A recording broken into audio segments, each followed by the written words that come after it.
If you're a growing contracting business or remodeling business, and the number one bottleneck in your business is trying to find the right talent, trying to find the people that actually want to work in your business, in this video, I'm going to walk you through exactly how to find those people and some of the mistakes that I see so often that contractors make. And it just makes it so much more difficult to find the talent that they need in their business for them to grow. Now, recently I got a bunch of ChatGPT brain dumps that turned into a job description and was about ready to be sent out into the world. And I told him politely that this is not going to work, and you're probably not going to find the person of your dreams to fulfill this role. And therefore, you're going to be stuck in your business without a couple of tweaks. So we're going to make the tweaks, but we also have to see the mistakes, because this is not the first time I've seen this. And so you can either learn from this video and learn from this contractor. So the first thing that he did was send me this admin accountability role. Now, this is from our contractor operating system. So this is a GPT that comes from some other different things that talks about their primary role, what the accountability is, what they're measuring, how they're going to do it, and all that type of stuff. But he calls it a job description. And so right up front, I do not see anything that would make a admin click on this and say, oh yeah, I want to work for this company. Because you have to think like your employee if you want to hire the employee that you want. You cannot think like a business owner. You can train them to think like a business owner, but you must think about them. Every single person, every single employee who is trying to get a job is thinking, what is in it for me? So if you go through this, there's really not a lot of stuff. Saying this is not a support role does not really tell you what the role is. Saying that this is the operational control center of the business, this sounds more like software, not a person. The role exists to create order, enforce standards, and protect the owner. This sounds like the police officer of the business. Who wants to come and be the police officer in your business and have everybody hate them? This is because you don't have the business in place. But it doesn't mean that we can't go hire this person. It just means that we're not going to label them as this. This is an accountability role. Everybody else in your business needs to be accountable too. This is going to be a person that could be a lead admin, could be an office manager, could even be an executive assistant, could be a project coordinator. There's a lot of different ways that we could move this. But when we start talking about saying that this is the accountability role, and it gets everybody an excuse to not be accountable in their own role. And so basically you're trying to hire a micromanager. So right here, anybody who's going to do this, either A, is going to hate their job because everybody in that business hates them because they're the accountability role, or you're not going to find anybody at all to actually fulfill this role because people don't like to be not liked. So right off the bat, if somebody were to read the first couple of sentences, and you have to think about job descriptions as a marketing tool. This is what somebody's going to read and go, does this fit me? Do I want this job? And if it's like, probably not, they're not going to read the rest of it. But we're going to read the rest of this for the sake of the video so you can actually see what's going on. So the primary outcome is the business runs calm, organized, and predictable. Don't really know what that means. Nothing slips through the cracks. Nice metaphor. The owner is no longer the default problem solver. Okay, that's kind of nice. You're basically the filter. Okay, I can see that a little bit. PMs can focus on jobs, not admin chaos. Okay, so maybe it's a project coordinator and not an admin. But we can get into the title of this role in a little bit. So if this role is done correctly, the owner feels noticeably lighter within 30 days. Okay, that's kind of a nice benchmark. Now, we really don't know what that means. It just means that some things are going better, but we're not really defining them. And it goes through different core responsibilities for an admin. Okay. Then we've got a financial admin. Oh, okay. So this person needs financial background as well, because they're going to be working with the bookkeeper. Oh, wait a minute. What's their role compared to the bookkeeper, and how does that actually work? Because the bookkeeper should be sending and creating invoices. Oh, but now they're not the bookkeeper, but they are working with the bookkeeper. So where is that line actually defined?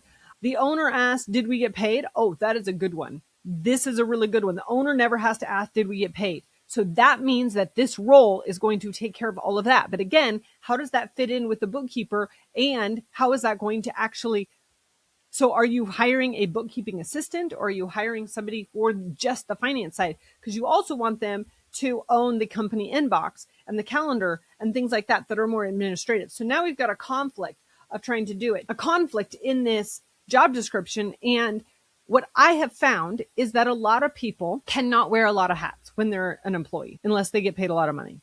But for the most part, when you want them to wear an admin hat where they're kind of the lowest man on the totem pole, Then you want to wear the financial hat where they're pretty high up because they got to go get paid. And then you've got all of these mixed roles in between. It does not work because there's no clarity. The more clear you can be in this role, the better. So maybe it's a fully financial role with a little bit of admin work. And so you want to make sure that the focus of this job description is for the thing that's going to make your business money, not just for the busyness. This is, again, a mistake I see so often is they have this whole list of tasks that they want somebody to do.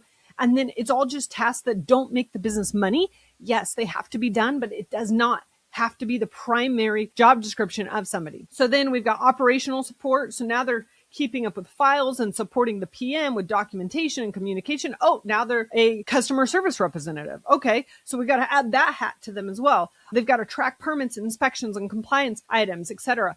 All of that is more of a project coordinator role, not an admin and not a financial role. So now we've got 3 roles here. So this really doesn't make sense either. PMs manage the jobs. Okay, that makes sense. Admin lead manages the machine around the jobs. Okay, that doesn't quite make sense. And if this is a job description, now remember, this is great brainstorming. This is great to actually go, okay, what do I want this person to do? But this is not something that goes out into the public for other people to see and for them to go, oh yeah, this is exactly what I'm doing. So then it's going to track all of these deadlines. It's going to follow up with all of these reports. Okay, so now it's a reporter. And then it's going to be the police officer. And the police officer is going to be the most hated person in the business because unless they have leadership skills, which again, if you think about it, they're going to be an admin and then they're going to be a financial person, then they're going to be a coordinator, and now they're going to be the police officer. It's like, what the heck is this role? This is way too much confusion in a job description. And so it's therefore going to be very difficult to find this person that can wear all of those hats. So the metrics by this role, there's a bunch of things right here and whatnot, and what success looks like and blah, blah, blah. Okay, so what I'm going to do is I'm going to actually use our GPT to really spit out a better job description so you can see what it should look like based off of this role. Okay, so what I'm going to do is I'm going to upload that document and then it's going to walk through what we need to do. Okay, so now that we've got this all loaded, you can see how it says, where does this role work most of the time? Is it in the office? Is it at home?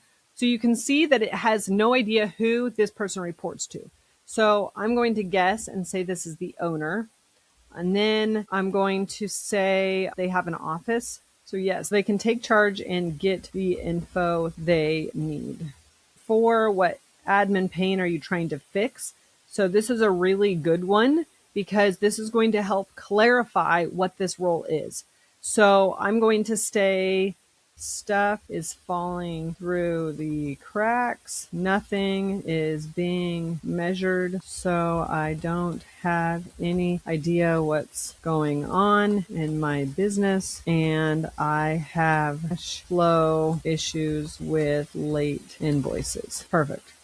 What should this role not touch? The hiring, firing. Yep. So I'm going to say 5 is good. Full time. I actually am not sure what software they're using, so I'm just going to leave it right there. And then we're going to push send. So if you notice that it's missing the compensation, which we'd need to fill in, it's missing whether or not there's benefits aligned with this job. This is the first thing that people see, and they're going to go, am I going to get paid enough? Do I have compensation? Do I even want to keep reading? So every job description needs to have this information right up top. You can screenshot this, watch this 100 times. I don't care, but you can see how this has all the information. So it's a ad. It's a snapshot of what this is. And then it says the office lead is responsible for keeping the business organized, measured, and under control. That's way more clear. This role owns the flow of information, paperwork, and follow-up, so nothing important slips through the cracks. The office lead works closely with the owner and project managers to make sure invoices go out on time, jobs stay organized, and the owner always knows what's going on in the business and other daily office tasks related that are assigned by the owner. Do you notice how the office tasks are actually as like an add-on at the very end of this? But for the most part, they are going to be the right-hand man or woman of the business owner. Here's some measures of success. So if invoices are sent within 24 hours, that is very clear, not whatever time it is, but it's like, no, this is very clear. Accounts receivable is tracked weekly. Owner knows cash flow without asking. Jobs are complete. Like all of these are very, very easy to then go make SOPs around because it's like, oh, well, how do you do this? And then you make the SOP. Then here's some responsibilities and tasks. So if you notice that there's the inboxes. And this is where we kind of get into the weeds of everything and we really understand what this is. And then it's like, okay, here's what the next step is. There's obviously experience in education, but really understanding, and then we can call it something. So we could call it an office manager, an operations admin is probably a little bit better of a role, or admin lead. I'm not sure what that is because they're not really going to just stay as an admin. They're actually going to be leading a bunch of other things. And so this is going to be a role that we can kind of work through a little bit more. But as you can see, this is already 100 times better. And anybody who's going to be applying for this job is going to go, oh yeah, I know this. Now, obviously we can massage this a little bit and change this up and stuff, but this is going to be way better to get the talent that you want. Because if you confuse your talent, they will not apply for your job and you will not have the people to help you grow your business. So use this video to help make your next job description, and I'll see you in the next video.